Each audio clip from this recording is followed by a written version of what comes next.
10월 3일 캐롤라인 내빗 대변인이 이례적으로 이틀 만에 다시 백악관 기자회견을 진행했습니다. 먼저 미국 정부 셧다운이 3일째에 접어들었으며 현재 130만 명의 미군 군인 가족들은 이미 재정적 불안 때문에 식량 지원을 찾고 있다고 밝혔습니다. 또한 13,000명 이상의 항공교통 관제사들도 현재 무급으로 일하고 있으며 이 셧다운이 계속되면 미국 경제는 매주 150억 달러의 GDP 성장을 이룰 수 있다고 언급했습니다. 지금부터 한글 번역한 전체 브리핑 영상을 시청하시겠습니다.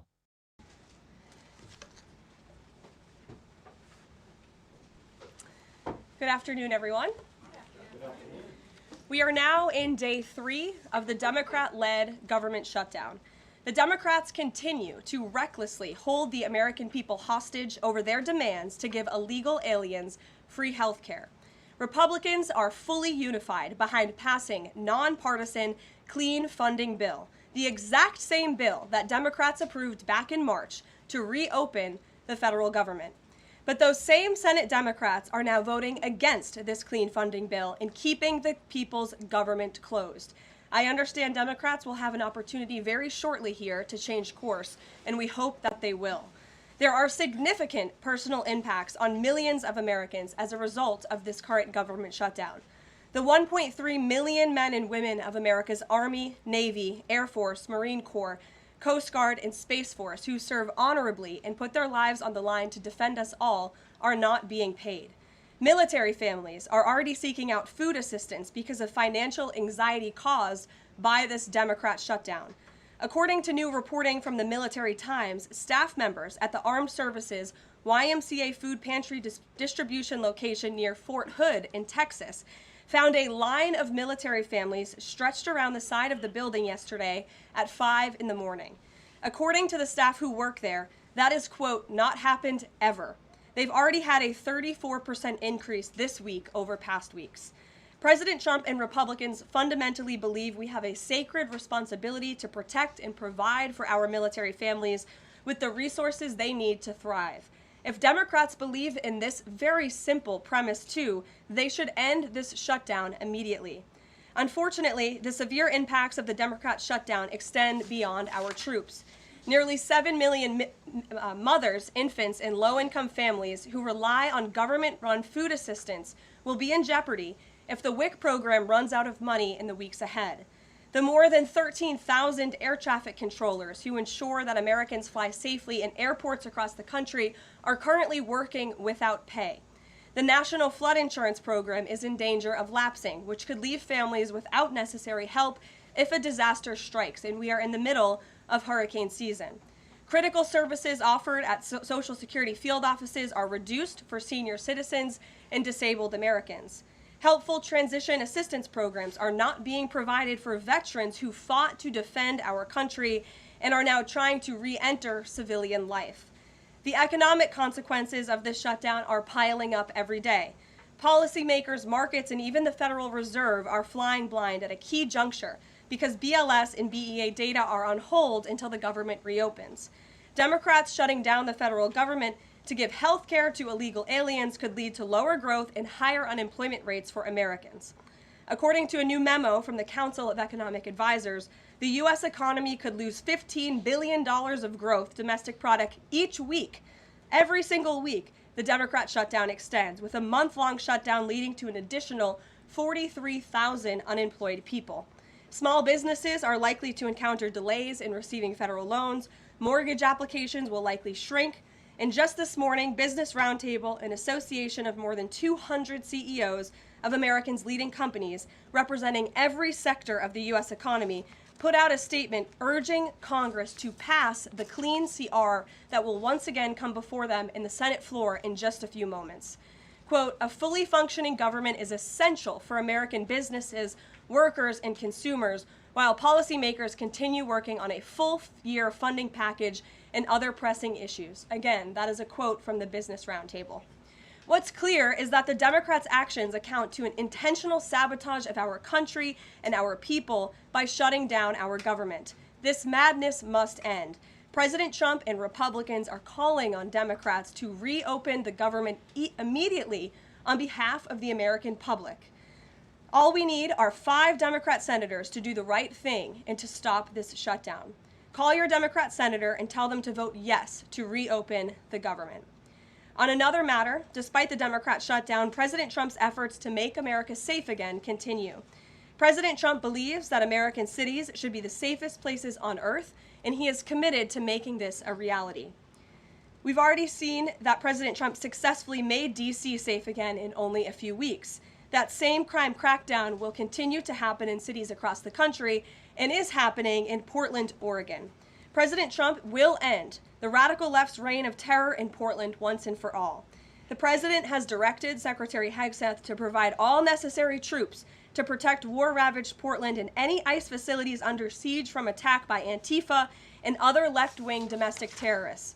What's been allowed to happen in Portland, and we saw disturbing video footage of this last night, this is not peaceful protesting, this is left-wing anarchy that has been destroying this great American city for years, leaving police officers battered, citizens terrorized, and business properties damaged. Since early June alone, Antifa terrorists have laid siege to the ICE field office in South Portland. These radical left-wing lunatics have violently breached the ICE facility by using a stop sign as a battering ram, hurled explosives and other projectiles at law enforcement, repeatedly assault and dox officers, berate their law-abiding neighbors, and have even rolled out a guillotine in front of the ICE facility. And more people should be reporting on that. President Trump has sent federal law enforcement to protect federal assets and arrest those fueling this violence. Just last night, we saw an extremely troubling incident where conservative journalist Nick Sorter was captured on video being taken into custody by the Portland police after he was ambushed by Antifa and was defending himself from these assaults. But instead of arresting these violent mob members night after night after night who are ravaging this community, the police arrested a journalist who was there trying to document the chaos, and everyone in this room should be extremely concerned about that. The Department of Justice spoke with that journalist this morning, and they will be launching a full investigation into his arrest. This incident is part of a troubling trend in Portland where left-wing mobs believe they get to decide who can visit and live in their city. It is not their city. It is the American people's city, and President Trump is going to restore that. I just spoke with the president about this, and he has directed his team here at the White House to begin reviewing aid that can potentially be cut in Portland. We will not fund states that allow anarchy. There will also be an additional surge of federal resources to Portland immediately, including enhanced CBP and ICE resources. Law and order will prevail, and President Trump will make sure of it. With that, I'll take your questions, and we will begin today's briefing with our new media seat, Amanda Head from Just the News. Amanda, thank you for being here. Thank you, Caroline. On that most recent topic that you mentioned, reportedly Portland police have not been able to engage protesters to the degree that they normally would. Does the president plan on handling this from that angle as well with city leaders? Yes. From our understanding, the law enforcement that we have here in the Homeland Security Task Force, I spoke with them this morning, and what they're seeing is that unfortunately, local police has been restricted from responding or cooperating at all with federal authorities, which is completely absurd. We have surged federal law enforcement personnel to this city to restore law and order and to work alongside local law enforcement. And we've seen the benefits of this in Washington, D.C., and all of you live here, so you can agree Washington, D.C. is and feels much safer because of the cooperation between federal and local law enforcement. They can and must be working together, and we think it's despicable that these local elected officials who swear an oath to protect their people are preventing law enforcement from doing their jobs on the ground. So that's why the president has directed his team here at the White House, and they are already on it to look into how we can cut funds. And the president wants to work with anyone. If the mayor of Portland were to call him right now and say, "Mr. President, please help us," I am sure the president would be willing to do that. He is genuinely serious about wanting to restore order in America's cities. But it's become apparent that the local and elected officials in Oregon do not feel the same, and that's very unfortunate for the people who live there. And then one more question on the government shutdown. Should there be some type of scheduled layoffs to maybe entice Democrats to come to the table, like every hour another agency, another 100 pink slips? I'm sure Russ Vought has a list of folks ready to go. Well, look, the Office of Management and Budget, as we've said repeatedly, is working with the agencies and our cabinet secretaries to identify where cuts unfortunately can and have to be made. And again, we understand there's another vote happening on the Senate floor in an hour. Maybe if Democrats do the right thing, this government shutdown can be over. Our troops can get paid again. We can go back to doing the business of the American people. But if this shutdown continues, as we've said, layoffs are an unfortunate consequence of that. And Russ Vought has been in contact with our cabinet secretaries at their respective agencies to discuss that. Thank you, Amanda. Kelly. How would this administration define what makes a Democrat agency, which agencies, and what constitutes being a Democrat agency? I think this administration has been very clear, Kelly, that we're not going to tolerate waste, fraud, and abuse in our government. And we've also been very clear to point out when agencies or when programs do not align with this administration's values of putting our country first. You've seen that with USAID and in various other cases where there's been cuts made or funding has been slashed. And so, again, unfortunately, we're having to do a massive review of the bureaucracy to be good stewards of the American taxpayer dollar. And it's the Democrats who have forced the White House and the president into this position by voting to shut the government down. You've talked about thousands likely layoffs coming. Do you have an update on the timeline for that? How quickly, and if the government is restored to funding and back in operation, will that list of potential layoffs still be on the table? Look, as I just stated, the Office of Management and Budget is in constant communication and contact right now with our cabinet secretaries and agencies across the board to identify, unfortunately, where layoffs have to be made and where cuts have to happen. But again, the Democrats have an opportunity to prevent this if they vote to reopen the government. That is all this administration and the president is asking for. Vote for a clean, continuing resolution to keep the government open. Peter. Thank you, Caroline. During the campaign, Thank you, Peter. I was raised to say thank you in the White House briefing room. During the campaign, President Trump said that he did not know anything about Project 2025. Now he knows about it. Is that the blueprint for shrinking the government? Look, the blueprint is what the president and his team and his cabinet secretaries ultimately decide. And the president trusts his cabinet secretaries to identify where there is waste, fraud, and abuse. We pointed out this morning, or Russ Vought tweeted about this morning, a Chicago rail project that was canceled. We paused $2.1 billion in Chicago infrastructure projects, specifically the Red Line extension and the red and purple modernization projects. And it's because the administration is concerned that the Biden administration was handing out taxpayer dollars to pay for this construction based on DEI. DOT is reviewing the race-based contracting on unconstitutional grounds, and in the meantime, the Department of Transportation funds for these projects are on hold. So I guess this answers both of your questions. This would be an example of that. And just because there's so much shutdown talk, something different. What do you guys think about the NFL's decision to name Bad Bunny as the Super Bowl halftime performer, somebody who has not scheduled shows in the U.S. because he says that he's worried that ICE is going to come and arrest his fans? Well, look, I know there are many in this room who are very anxious to hear the president's response to Bad Bunny being the halftime show, so I won't get ahead of him. I won't reveal what he feels about this. Next time you all ask him a question, you're welcome to do that. I have my own feelings on that, but that's not what I'm up here to talk about.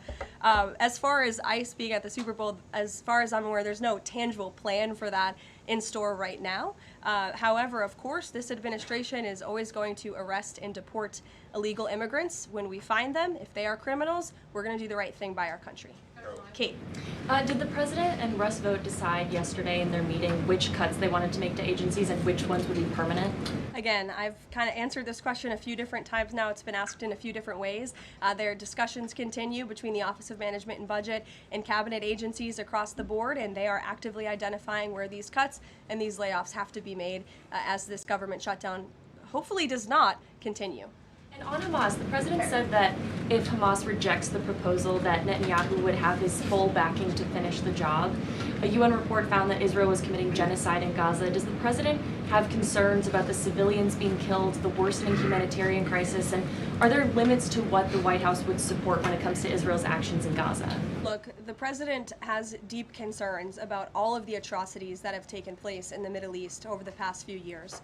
It's deeply unfortunate that he inherited this mess from the Biden administration. If you all recall, Under President Trump in his first term, the Middle East was on a pathway for peace and prosperity. There was the historic signing of the Abraham Accords. Israel was on a path to normalization between Arab and Gulf nations, and we hope that can continue. But right now, the president has made it very clear to Hamas that this is an acceptable and detailed proposal that they must accept, or the consequences are going to be very grave for them. And he has given them a deadline of Sunday evening at 6 p.m. When I was out here on Wednesday, I told all of you, I'll leave it to the president to make that red line, and he now has. I think the entire world should hear the president of the United States loud and clear. And Hamas has an opportunity to accept this plan and to move forward in a peaceful and prosperous manner in the region. And if they don't, the consequences, unfortunately, are going to be very tragic. Michael. Thank you, Caroline. Has the president declared war on international drug cartels? And if so, or if he will, does he feel he needs congressional approval? As the White House has said many times, the president has directed these actions, these strikes against Venezuelan drug cartels and these boats, consistent with his responsibility to protect the United States interests abroad and in furtherance of the U.S. national security and foreign policy interests. This is pursuant to his constitutional authority as commander-in-chief and the chief executive to conduct foreign relations. In each of these cases, Michael, the vessels have been assessed by the U.S. intelligence community to be affiliated with designated terrorist organizations engaged at the time in trafficking illicit drugs to our country. The president has been very clear, dating back to the campaign trail, that he is always going to do what's in the best interest of the American homeland. And he also promised the American people he was going to end the drug epidemic that has taken far too many American lives. And you're seeing those actions play out almost every single day here. Last question on the shutdown, Caroline. Hakeem Jeffries has said that President Trump is in the Presidential Witness Protection Program since the shutdown has begun. What's the White House's reaction to that? That's just more ridiculous fodder from Hakeem Jeffries. As you all know, because you're here every day, the president is literally working around the clock right now. I think he has a swearing-in ceremony, or he already did. He has several meetings on the books today. He literally works 24/7. Anyone who works in this place or covers this place, as you all do, knows that to be true. And Hakeem Jeffries and the Senate Democrats should get back to work in a few minutes and vote to reopen the government. Emily. Thank you, Caroline. You spoke earlier about the energy and infrastructure projects that Director Vogt paused. Will the White House agree to restore that funding as part of a deal to end the shutdown? Well, I won't make any agreements here.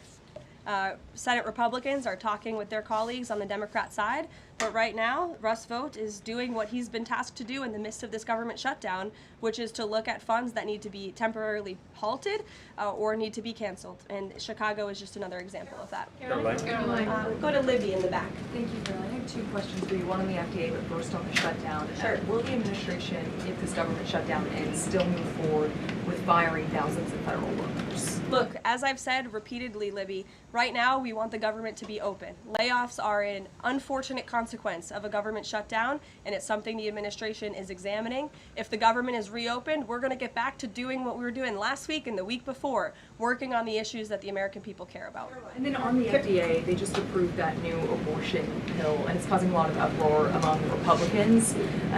What is the president's response to that, and does the administration plan to have that hold that FDA approval? Well, the Secretary of Health and Human Services, Bobby Kennedy, has put out several statements on this. The HHS's decision, it's not an endorsement of this drug by any means. They are just simply following the law.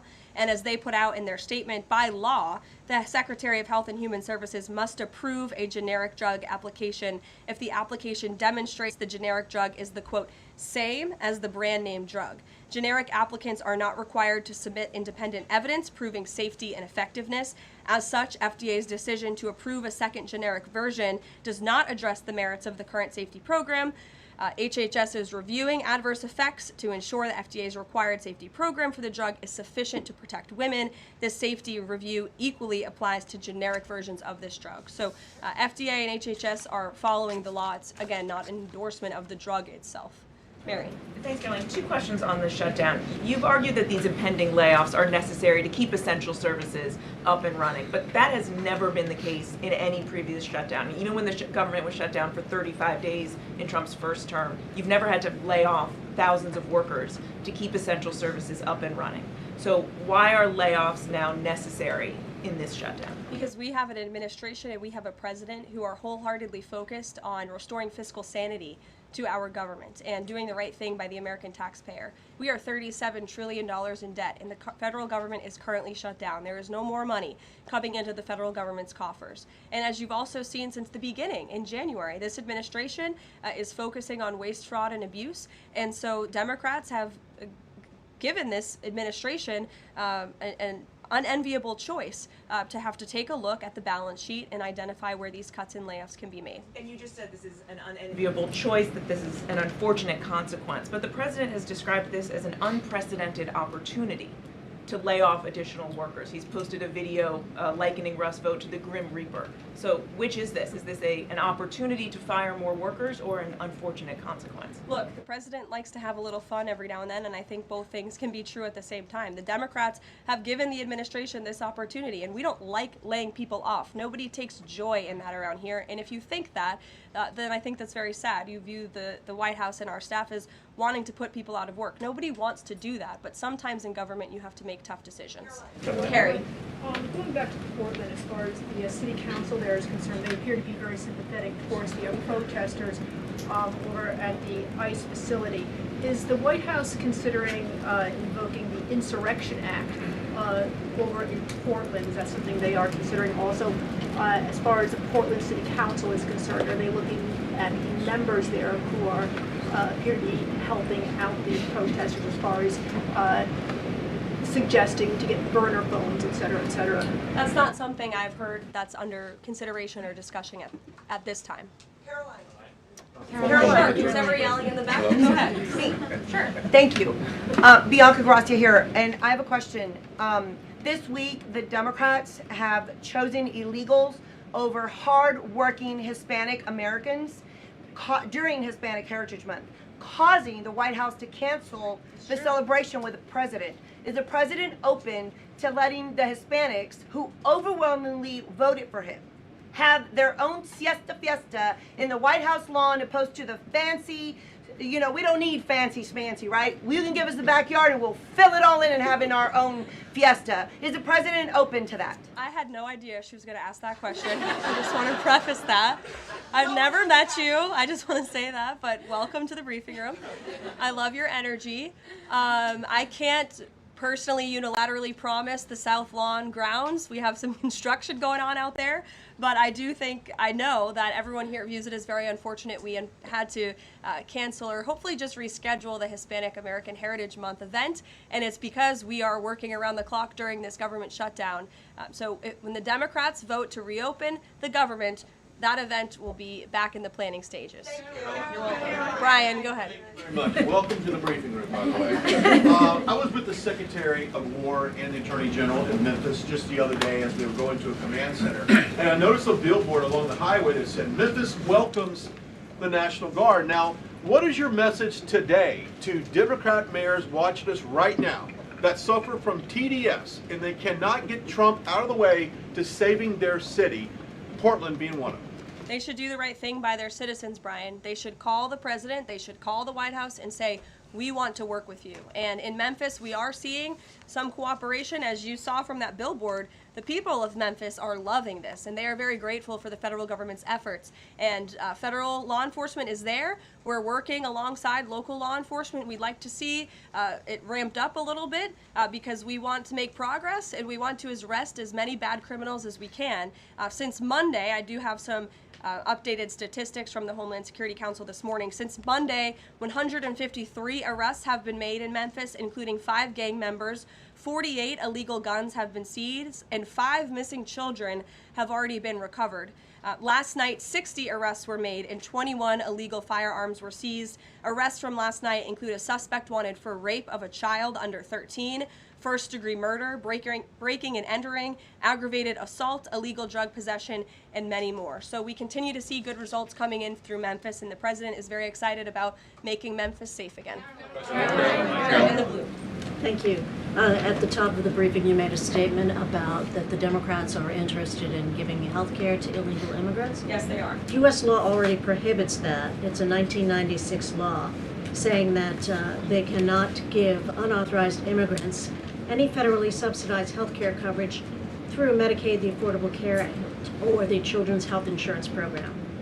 There seems to be a disconnect in the messaging. Are you denying that Medicaid money has never gone to illegal aliens in the United States of America? I'm asking you if you can explain the disconnect in the messaging. I most certainly can. The Democrats' proposal, their continuing resolution, let me just reiterate, the Republicans' continuing resolution was a clean continuing resolution. There was no partisan politics injected into it. There were no conservative wish lists injected to it. What the Republicans want, and still want to this very second, is a clean continuing resolution to fund the United States government. What did the Democrats want in their continuing resolution? They inserted a provision to undo a provision in the Working Families Tax Cut, the One Big Beautiful Bill, that ended taxpayer-funded health care illegal benefits for illegal aliens. Democrats' proposal would require Medicaid to pay more for emergency care provided to illegal aliens than Medicaid does for American patients who are disabled, elderly, or children. And this bill would have also allowed California to continue a gimmick that funds its Medicaid for illegals program. Those are things that we ended, the Trump administration ended, with the passage and the signage of the One Big Beautiful Bill. And it is an undisputed fact, a fact that under the Biden administration, illegal aliens were absolutely receiving taxpayer-funded health care benefits. In fact, in fiscal year 2024, Medicaid costs for emergency services for illegal immigrants skyrocketed by 142% from the previous year to $9.1 billion. That's $9.1 billion taxpayer dollars that were going to emergency services for illegals. Between President Trump's last full fiscal year under his first administration and Joe Biden's last full fiscal year, Medicaid spending on emergency services for illegal immigrants nearly tripled. There was an increase of 196% between 2020 and 2024. And I have a chart here for you, and I'm more than happy to email it to you. I'd also like to add, because some were asking dishonest questions yesterday about emergency rooms. In Southern California, according to healthcare professionals in 2023, under the Biden administration, Southern California's, quote, entire healthcare system was being bombarded with illegal immigrants and forcing American patients to endure longer wait times. In Denver, Colorado, the CEO of Denver Health stated that 8,000 illegal immigrants made 20,000 visits to the city's health system in 2023. Leaving an uncompensated bill totaling over $10 million. So when an illegal alien goes to the emergency room, who's paying for it? The American taxpayer. The Maine Safety Net Hospital in Denver had to turn away patients due to the massive influx of illegal immigrants into the community. And UC Health Hospitals in 2024 reported their system was under stress from an increasing number of migrants. As a result, according to the head of emergency departments and urgent cares across the hospital system, quote, access is impeded for everyone. These are healthcare professionals who dealt with this directly, and there's a lot more where that came from. It is an undisputed fact that Democrats want to give taxpayer-funded healthcare benefits to illegal immigrants, period. Ed. Yeah, thank you, Caroline. Is the president talking directly to Democratic senators to try and get their vote for a clean CR? The Senate Republicans are speaking directly with moderate Democrats. I understand those conversations have become very serious, and we hope positive in the right direction so that Democrats will do the right thing. I don't know if you saw overnight a refinery in California went up in flames. Is the president going to help the governor should gas prices spike, or could he help the governor? Look, I know the administration and the White House are aware of that situation that took place. I don't have any announcements for you, Ed, on that.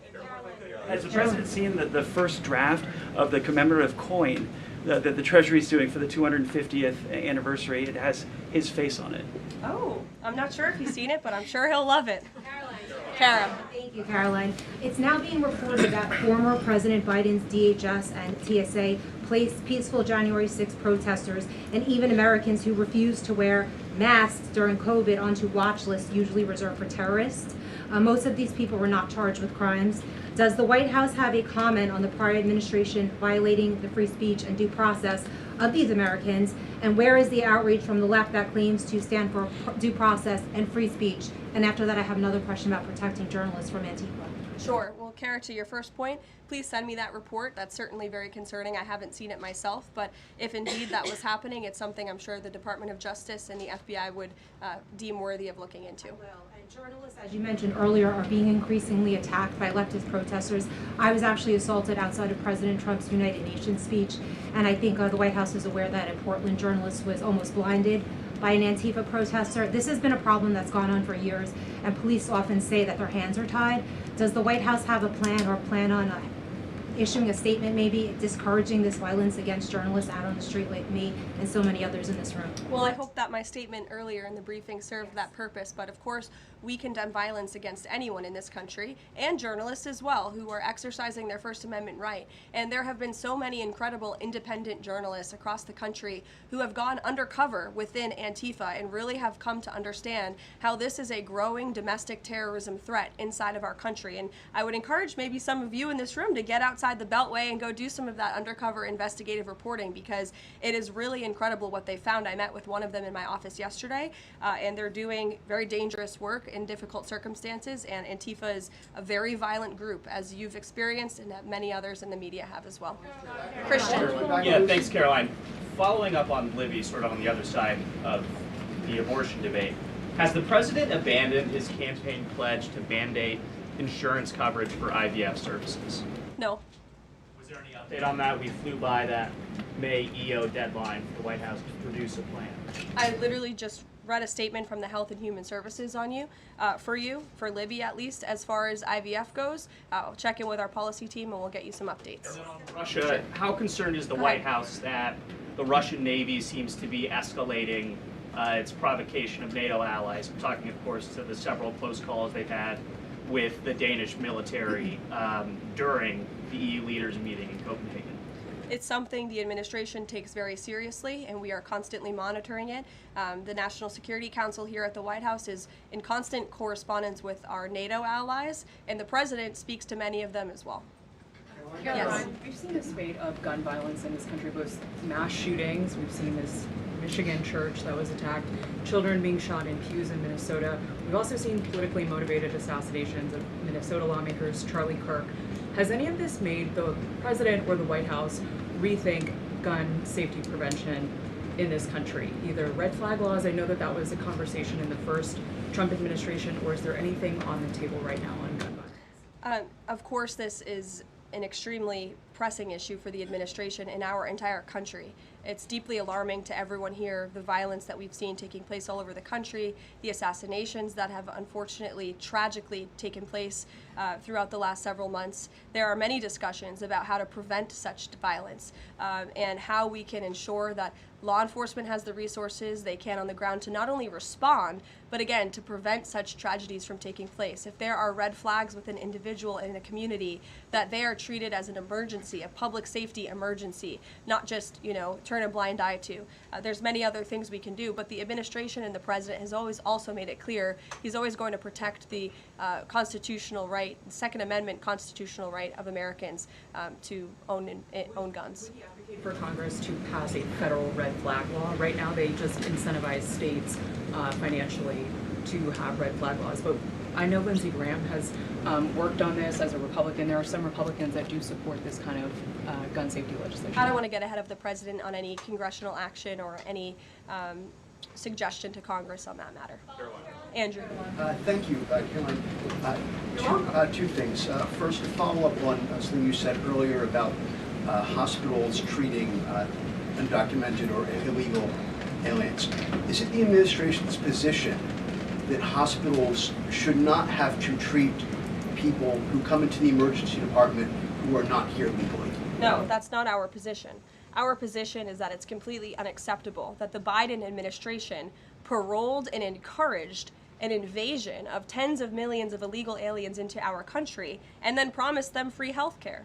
And the Democrats are on the record repeatedly stating that they believe illegal aliens should have health care benefits, free health care benefits in the United States of America. So that is a recipe for a disaster. Of course you're going to encourage a mass illegal invasion of our country, which is exactly what happened. And we've seen the unfortunate consequence of that, where American patients are being put last, where American patients are having to wait in wait rooms, where grandmothers and grandfathers are waiting hours and hours for care because they're being put behind the line to illegal aliens. And we don't agree with that. We don't support that. That's why the administration is desperately trying to fix it and deport the tens of millions of illegal aliens that the Democrats and the Biden administration allowed into our country. And we'd love to continue doing that work, so long as the federal government is reopened. And there are many federal law enforcement agents and officers right now who are working without pay. That's unacceptable. The Democrats need to reopen the United States government, and we hope that they will do the right thing on the Senate floor in just a few moments. Thank you, everyone.